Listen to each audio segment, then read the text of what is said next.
Hello നമസ്കാരം. Story മീഡിയയിലേക്ക് എല്ലാവർക്കും സ്വാഗതം. ഇന്നിപ്പോൾ പത്രമാറ്റിൻ്റെ കഥയാണ് പറയുന്നത്. പക്ഷേ ഒരുപാട് ലേറ്റായിട്ടോ. ഞാൻ എൻ്റെ മോളുടെ ഒരു പെൻഷത്തിൻ്റെ കാര്യത്തിന് വേണ്ടി പോയിരുന്നു. കളക്ട്രേറ്റിലൊക്കെ പോയത് കാരണം വൈകി. അതുകൊണ്ട് ക്ഷമിക്കുക, വൈകിട്ടതിന് സോറി കേട്ടോ. നാളെ നേരത്തെ ഡാൻസ് നോക്കാം. ഓക്കെ. അപ്പോൾ കഥ എന്താ വെച്ച് കഴിഞ്ഞാൽ, അനിയനെ പിടിച്ചും കൊണ്ട് പോയിരിക്കുകയാണല്ലോ നമ്മുടെ മറ്റേ നന്ദു വെള്ളമടിച്ചിട്ട്.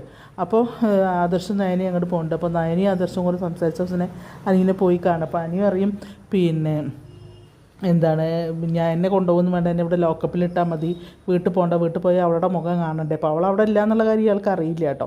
അപ്പോൾ പറയും എന്നെ കൊണ്ടുപോകണ്ടെന്നറിയാം. അപ്പോൾ നന്ദു മറ്റേ ഇയാൾ പറയും, ആദർശം അറിയാം, നീ എന്തൊക്കെ കാണിച്ചാലും നിന്നെ നന്ദുവിനെ കല്യാണം കഴിപ്പിക്കില്ല എന്നിങ്ങനെ പറയുന്നുണ്ട് കേട്ടോ. അപ്പോൾ പറയും, നിങ്ങളൊക്കെ സന്തോഷമായിട്ടിരിക്കും, നിങ്ങളൊക്കെ കാരണം തന്നെയാണല്ലോ എനിക്ക് ഇങ്ങനെ ഒരു ഇത് വന്നത്, അപ്പടി എന്നൊക്കെ പറയുന്നുണ്ട്. അവസാനം വീട്ടിലേക്ക് കൊണ്ടുപോവുകയാണ്. പറയും ഞാൻ വരുന്നില്ല എന്ന് പറയും. വാടാ കൊണ്ടുപോകുന്ന പറയും, ഇതിൻ്റെ ഫൈനൊക്കെ ഞാൻ അടച്ചോളാം, പോരെന്ന് പറയും. അങ്ങനെ ബലമായിട്ട് ആദർശം നയനയും കൂടി അവനെ വീട്ടിലേക്ക് കൊണ്ടുപോവുകയാണ്. അപ്പോൾ പോണ വഴിക്ക് അറിയും, ഞാൻ നന്ദുവിനോട് ഇൻസ്പെക്ടറോട് യാത്ര പറഞ്ഞിട്ടില്ല അറിയും. നീ ഇപ്പം അങ്ങനെ പറയണ്ട, ഞാൻ പറഞ്ഞിട്ടുണ്ട് അറിയും നയന.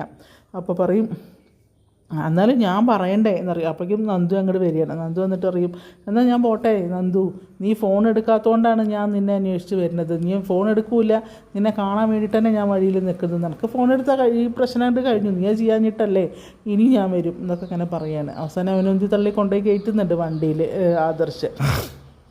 അവിടുന്ന് പിന്നെ നയന പറയാം, എന്താ ചെയ്യാൻ മോളെ, ഒരു രക്ഷയില്ല, അവൻ്റെ ജീവിതം എങ്ങനെയായി പോയി എന്നൊക്കെ അങ്ങനെ പറഞ്ഞ് സങ്കടം പറയണം. അപ്പോൾ പറയും, ഇനിയെങ്കിലും ശ്രദ്ധിക്കണം, ഇവനിങ്ങനെ പോണതാണ് എനിക്ക് ഏറ്റവും പേടി, അവൻ എന്തൊക്കെ ചെയ്ത് കൂട്ടുന്നത് എനിക്കറിയില്ല ചേച്ചി എന്നിങ്ങനെ പറയുന്ന നന്ദു. അപ്പോൾ പറയും, ശ്രദ്ധിക്കാം മോളെ എന്ന് പറയണം. അങ്ങനെ ആദർശും നയനയും കൂടി അനിയനെയും കൂട്ടി വരിക. അപ്പോൾ ഒരു വഴിയിലൊരു കട കാണുമ്പോൾ പറയുക, ആദർശമായിട്ട് ഒന്ന് നിർത്ത്, കുറച്ച് മോരൊക്കെ വാങ്ങി കുടിപ്പിച്ചിട്ട് കൊണ്ടുപോകാം അവനെ വീട്ടിലേക്ക് എന്ന് പറയുകയാണ്. അപ്പോൾ വഴി എവിടെയെങ്കിലും കണ്ടൊന്ന് കുളിപ്പിക്കുകയും ചെയ്യായിരുന്നു എന്ന് പറയേണ്ട ആദർശം കേട്ടോ. അങ്ങനെ രണ്ടുപേരും കൂടെ വഴിയിൽ നിർത്തി അവന് മോരൊക്കെ വാങ്ങി കൊടുക്കുന്നുണ്ട്.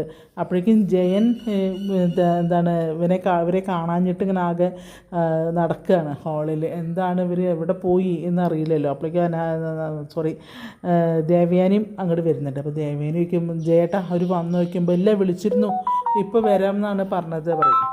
അപ്പോൾ ദേവയാനി വന്നിട്ട് ചോദിക്കുകയാണ് ജയനോട്, അപ്പോൾ അവരെവിടെ ജയേട്ടാ, അപ്പോൾ എനിക്കെന്താ സംഭവിച്ചപ്പോൾ എനിക്കൊന്നും സംഭവിച്ചില്ല, അവർ അനിയനെയും കൂട്ടിയിട്ട് ഇപ്പോൾ വരും എന്നിങ്ങനെ പറയുന്നുണ്ട് കേട്ടോ. അപ്പോൾ പറയും, എന്നിട്ട്